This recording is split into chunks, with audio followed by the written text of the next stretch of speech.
Charlie Booker and Annabel Jones' dystopian anthology series Black Mirror has run for 5 seasons since 2011. Each episode takes place in a possible near future, and consequently a strong thematic trend within the award-winning series has been a preoccupation with technology and its impact on humanity.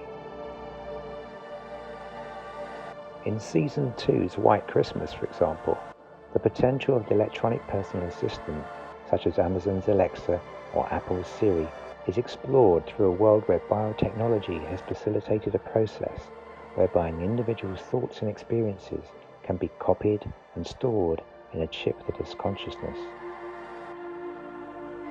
Ultimately, like many episodes of Black Mirror, White Christmas offers a stark warning to viewers of both the pleasures and dangers of technology and the possible directions it may take our lives.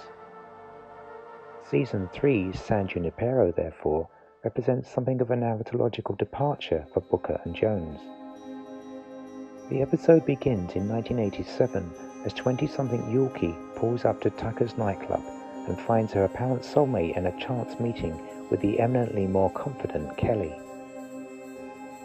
Their relationship flourishes with their regular encounters in San Junipero, but we gradually come to realize that all is not what it seems.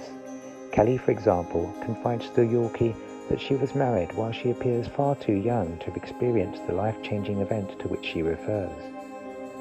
Ultimately, we learn that San Junipero is a kind of fantasy love island residing on a server where Kelly and Yulki have been afforded limited weekly access.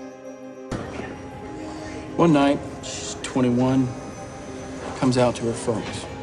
They're a little uptight about it, you might say. Tell her they don't want a gay daughter, it's not natural, and so forth.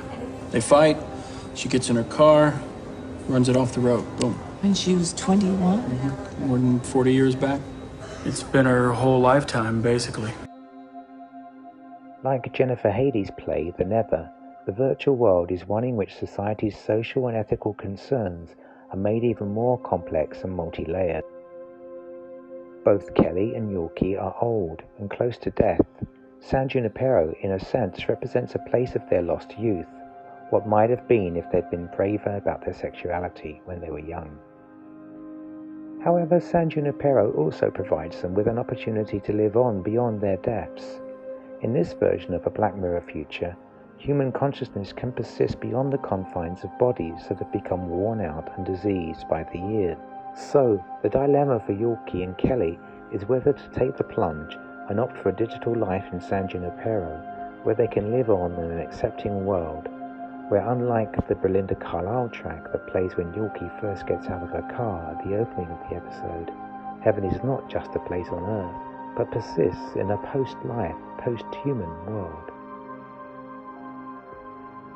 San Junipero may sit somewhat uncomfortably within the Black Mirror corpus as a more optimistic take on our post-human future.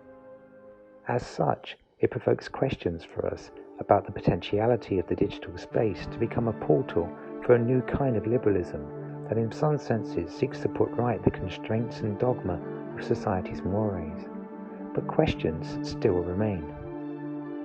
Who, for example, owns the servers and limits humans' access to them while they are still living sentient beings? What are the power relations that take place at the Quagmire, the nearby apparently S&M neighbouring club to Tucker's in San Junipero?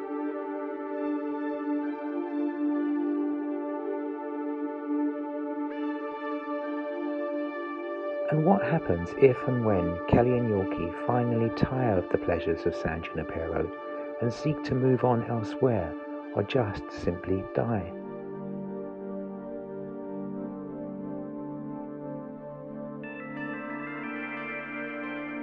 These questions bring to the fore the future of liberalism in a post-human, post-capitalist society and require new thinking and new answers.